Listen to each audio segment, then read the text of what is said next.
CEPA o titular del CEPA.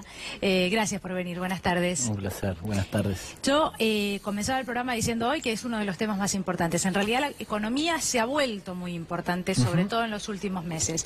Pero es importante la jornada de hoy. Hay dos datos importantes, el que tiene que ver con la inflación de junio y también mencionar el mega vencimiento del EVAX en el día de hoy, que vos me dirás ahora qué tan importante es, por qué preocupa, qué es lo que puede pasar como primero de los temas.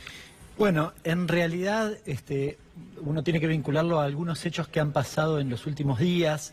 Hoy vencen 536.000 millones de pesos en LEVAX, es el 50% del stock del LEVAX que tenés.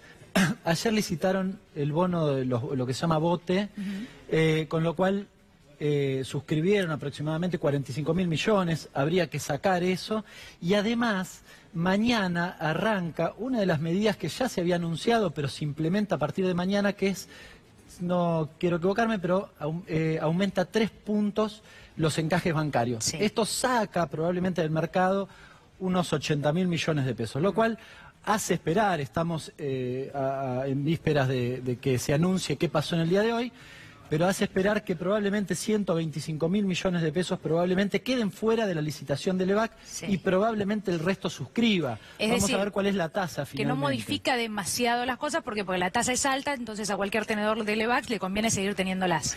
En principio sí. Vamos a ver finalmente cuál es la tasa. Se estaba planteando, ayer el Banco Central intervino efectivamente en el mercado secundario de las LEVAX, hizo bajar un poquitito la tasa a 46,5, 46,75 aproximadamente, pero vamos a estar, o se supone que vamos a estar en ese orden, 47%, que es lo que venía, digamos, suscribiéndose en la licitación anterior. Así que en principio no habría grandes cambios. Hubo un leve incremento en el valor del dólar, unos 14 o 15 centavos, probablemente por este mismo proceso. Había bajado hace unos días atrás, con lo cual recuperó parte de eso. Pero en el escenario general, la realidad es que no va a haber grandes cambios y habrá pasado finalmente este día martes. Sí. Bueno, decíamos, las consecuencias podrían verse en la tarde-noche de hoy, recién en el día de mañana, no es algo inmediato y no parece modificar demasiado las cosas. Más allá del impacto que esto tiene en la economía diaria. Sí, ese es el eje central, porque a esta altura del partido, después de 3 meses de corrida cambiaria, la verdad que uno discute, bueno, perfecto, el gobierno logró controlar el tipo de cambio, al menos provisoriamente, digo al menos provisoriamente, porque a esta altura del partido llevamos subastados, por ejemplo, 2.200 millones de dólares de los 7.500, o sea, el 30% ya está subastado. Uno podría pensar, bueno, en 2 meses más te quedaste sin esos 7.500 y no estaría tan equivocado. Y además lo hemos planteado en alguna otra oportunidad, el problema estructural sigue existiendo. Ahora, para repasar, ¿cuáles son las medidas que ha tomado el gobierno? La primera es esta de la subasta, que digamos, se te va acabando el dinero del fondo. La segunda, la tasa de interés. Vos no podés sostener 3 meses la tasa de interés al 47% porque la verdad hace inviable la producción en la Argentina. La cuestión de los encajes enfría la economía, vos recién lo decías. Tenemos un problema con el consumo a futuro. Tenemos un problema porque la política monetaria es muy restrictiva, pero además porque va a caer el salario real, con lo cual estás incentivando justamente la retracción económica. Y además el gobierno ha planteado una de las políticas quizás un poco a mediano plazo, pero significativa al fin, esto de pasar de LEVAX a letes en dólares. Letes que por cierto no son baratas porque es al 5% en dólares y que por cierto convierten una deuda en pesos en dólares, con un poquito más de plazo. Las LEVAX vencen al mes aproximadamente, estas al año. Ahora, dentro de un año vos tenés una mochila de plomo que fuiste convirtiendo toda esa deuda, además del endeudamiento que ha tomado el gobierno, ¿no? Sí. Hernán, decías, bueno, puede que ese dinero, esos desembolsos, la palabra que utilizaste creo que es ya subastamos X cantidad de dinero, ¿no? Decía Melconian hace unos días, bueno, con el dinero acordado con el Fondo Monetario Internacional no va a alcanzar. ¿Qué significa que no va a alcanzar? ¿Que además habrá que tomar deuda en los mercados en paralelo? Y definitivamente, eso para cumplir con las necesidades de financiamiento que tiene el gobierno. Si uno se atiene estrictamente a las necesidades de financiamiento que planteó el gobierno y la resta, si se quiere, lo del Fondo Monetario, no alcanza. Esto es una realidad. Puede estar en discusión en el medio, ¿qué dice el gobierno? Bueno, en realidad si nosotros hacemos el ajuste que el fondo nos pide, los mercados se sentirían a gusto y nos prestarían nuevamente plata. Es una hipótesis. La verdad que a mí me parece más bien al contrario. Cuando venía para acá venía leyendo ¿qué plantean los inversores respecto, a ver si, quería analizar, a ver si, digamos, se había recuperado de alguna forma la confianza? Y la verdad que no, están proponiendo nuevamente o las LETES en dólares, o directamente los dólares, o las LEVAC. Y plantean las LEVAC al más corto plazo, es decir, lo que están diciendo es, no tenemos aún confianza, mi hipótesis, nuestra hipótesis, es que en el mediano plazo van a recrudecer las tensiones cambiarias, con lo cual esto ha venido a quedarse de alguna manera. Los impactos sobre la vida cotidiana, bueno, los hemos charlado en alguna oportunidad. Naturalmente sobre el proceso inflacionario, esto me parece que es el eje central. Hoy se va a conocer la inflación del mes de junio, probablemente esté arriba de 3. Lo más probable es que debería ser al menos 3,5 en virtud de lo que uno va evaluando y la evolución de algunos precios. Y eso implicaría que en el primer semestre de este año vos superás la pauta del 15% propuesta por el gobierno.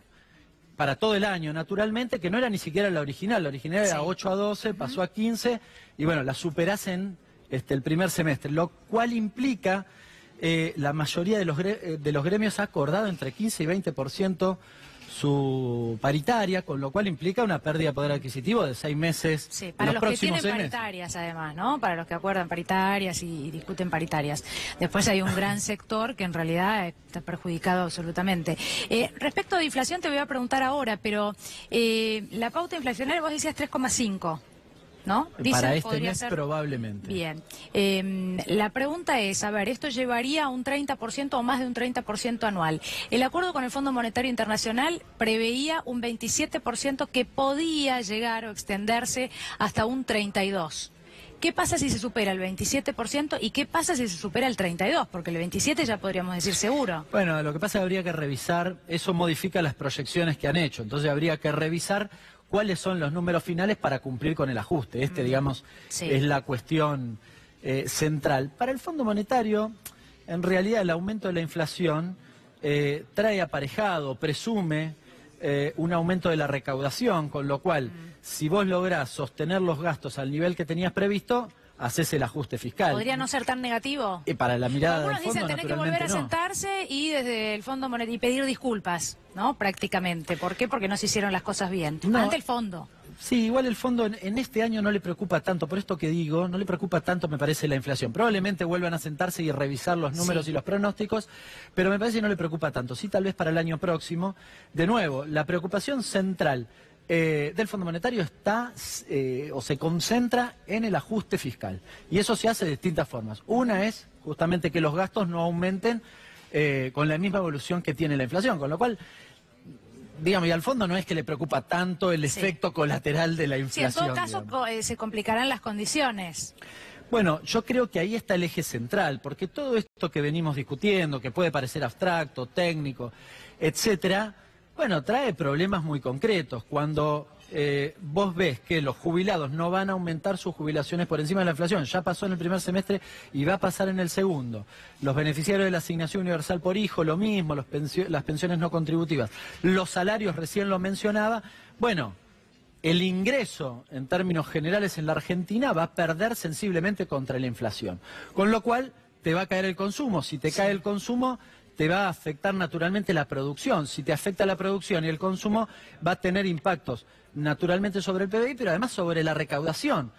Lo que presume además es que si efectivamente este círculo perverso se concreta, vos al final tenés que hacer un ajuste mayor que el que tenías previsto al inicio, porque esto no es un Excel que vos recortás partidas y decís, bueno, saco de acá, de acá, de acá, de acá, y listo, y todo lo demás funciona de la misma manera. Si yo saco 80.000 millones de pesos o 20.000 para este año que ha anunciado el gobierno respecto de la cuestión salarial o del funcionamiento de lo que tiene que ver con el Poder Ejecutivo, impacta sobre el consumo naturalmente. Si impacta sobre el consumo, impacta sobre la recaudación, con lo cual, si yo creo que la recaudación no se va a ver afectada, tengo un problema porque voy a tener que ajustar al final un poco más de lo que tenía previsto al inicio. Nosotros aquí hablamos con, representantes de todas las áreas, ¿no? Los industriales que te dicen necesitamos políticas especiales, esto de las LEVACs nos está matando, no hay crecimiento o no hay una salida posible sin crecimiento. Y el gobierno solo apunta a reducir el déficit, la mirada está puesta solamente en reducir el déficit. ¿Qué opción hay? ¿Qué opción queda? Bueno, el gobierno ha decidido cerrar filas con el Fondo Monetario y eso digamos, ha sido inflexible y el propio Fondo Monetario es inflexible en esta cuestión. Naturalmente la opción que quedaría es no, digamos, cumplir con el mandato del ajuste, ¿no? Ese mecanismo indefectiblemente lleva mayor ajuste, esto que mencionaba recién, con lo cual no hay salida por ahí. Ahora, la pregunta es ¿por qué el Fondo Monetario, qué viene a hacer el Fondo Monetario aquí en la Argentina? Bueno, viene a garantizar, fíjate que cuando el Fondo Monetario plantea, no dice vos tenés que reducir el déficit, te dice vos tenés que reducir el déficit primario. ¿Qué es esto del déficit primario? Son los gastos que vos tenés en la Argentina. Sí. Porque de hecho lo que ha sucedido en los últimos 2 años es que se redujo el déficit primario, pero el déficit general ha aumentado. ¿Qué diferencia hay entre uno y otro? Los intereses de deuda. El Fondo Monetario viene a garantizar los intereses de deuda, el pago de los intereses de deuda, de una deuda que por cierto es creciente, recién lo mencionaba, no solo con las LETES, sino con el endeudamiento que ha tomado de manera creciente el gobierno en los últimos 2 años. Conclusión, a los argentinos les va mal, pero hay algunos que les va bien. Aquellos finalmente que le prestaron a la Argentina tienen al fondo de aliado para garantizarle justamente ese pago. No te quiero limitar con las preguntas porque veo que trajiste cosas preparadas. Datos seguramente son importantísimos y que tendrán que ver, bueno, no sé si con la meta de inflación que se espera para el día de hoy o con el tema Levax, bueno, con lo que quieras contarnos. No, distintas cuestiones. Recién te mencionaba esto. Fíjate, los intereses de deuda. Sí. A ver si se logra ver. Los intereses de deuda, fíjate el salto, el crecimiento que tiene al final, son los últimos 3 años, 2016, 2017 y 2018. Estos son los intereses sobre el gasto total, sobre el presupuesto, diría. Es decir, prácticamente duplicaste los intereses. Claro, en este escenario, el Fondo Monetario indefectiblemente tiene que venir a resolver esta cuestión. Y una cuestión que estuvo muy candente, o que estaba muy candente en estos días. Entre las cosas que plantea el Fondo Monetario, ahora que salió finalmente el documento del Fondo Monetario, toma todo lo que dijo el gobierno en relación al memorándum, pero agrega una cosa, sugiere que la alícuota de las retenciones, esto tan discutido del derecho de exportación a la soja, que vos sabés que se va reduciendo 0,5 por mes, dijo, bueno, en 25,5 corten, sugiere que dejen ahí. ¿Por qué? Porque tendría que llegar a fin de año a 24%. La diferencia es muy poquito. En realidad yo traje acá un cuadrito, tiene muchos números. En realidad lo importante arriba es, fíjate, casi 8.000 millones de pesos significa la reducción de las retenciones este año. Lo que se pierde por año. Claro, exactamente, pero solo por la última medida, por la medida de la reducción de 0,5. Si yo considero, aparte, la reducción original de diciembre de 2015, hablo de 20.000 millones, es decir, entre las dos, 28.000 millones perdimos solo para el año 2018, que por cierto es un año que tuvo impacto la sequía, con lo cual, si yo la miro en el 2017 es un poco más en términos reales, pero estamos hablando de que perdimos casi 30.000 millones de pesos entre esas dos medidas. Esto de fijarlo en 25,5 tiene muy poquito impacto, al menos para este año. 450 millones de pesos es lo que volveríamos a recaudar si efectivamente el gobierno, hay que ver qué pasa, si efectivamente el gobierno para las retenciones en 25,5 y no las sigue reduciendo hasta el 24. Bueno, ya algunos representantes de lo que es mismo Cambiemos, Gerardo Morales en las últimas horas fue el que volvió a poner el tema sobre la mesa. ¿Qué se puede hacer con esta cantidad de dinero? Es decir, viste que el gobierno te dice constantemente no hay otra opción. Bueno, esta es una opción que proponen desde varios sectores. Y muchos se preguntan, bueno, pero mueve la aguja, ¿es realmente importante este monto? Por eso es que mi pregunta. Y por ejemplo, ¿qué puede evitar? Se habla del gasto social, el gasto social que es grandísimo en la República Argentina y que no se puede achicar, porque claramente tiene que ver con jubilaciones, por ejemplo. Pero este dinero, ¿qué podría cubrir? Bueno, estamos hablando solo de derechos de exportación a la soja. 30.000 millones. A ver, lo que se prevé para el año próximo respecto de la reducción de subsidios, energía, gas y transporte, son unos 70.000 millones de pesos. Es decir, la mitad lo podríamos compensar con esto. En lo que tiene que ver con gasto... Es decir, se traduce en pagar tarifas un poco más baratas, por ejemplo. Exactamente. En que el aumento de las tarifas a futuro sea la mitad de lo que tiene previsto el gobierno. Para este mismo año el gobierno plantea la reducción de 20.000 millones de pesos en gastos de funcionamiento, básicamente lo que tiene que ver con las universidades y los contratos vinculados a las universidades. Bueno, 20.000 contra 30.000, podríamos no hacer ese recorte. En lo que tiene que ver con las transferencias en las provincias, aproximadamente 70.000 millones de pesos. En lo que tiene que ver con obra pública, para este año el recorte es de 30.000 millones, es decir, lo mismo que se prevé no percibir con las retenciones. O sea, podríamos hacer la obra pública prevista para este año, para el año próximo es un poco más. Para el año próximo, empleo público, 80.000 millones de pesos. Bueno, si proyectásemos 30.000 para el año próximo, tal vez serían 40. Bueno, la mitad también estaría compensada justamente con este monto. Bien, Hernán, muchísimas gracias por haber estado aquí. Un placer. Gracias por venir una vez más. Nos vamos rápidamente a Merlo con uno de nuestros móviles. Bernardo Maniago se encuentra allí en el lugar. Bernardo.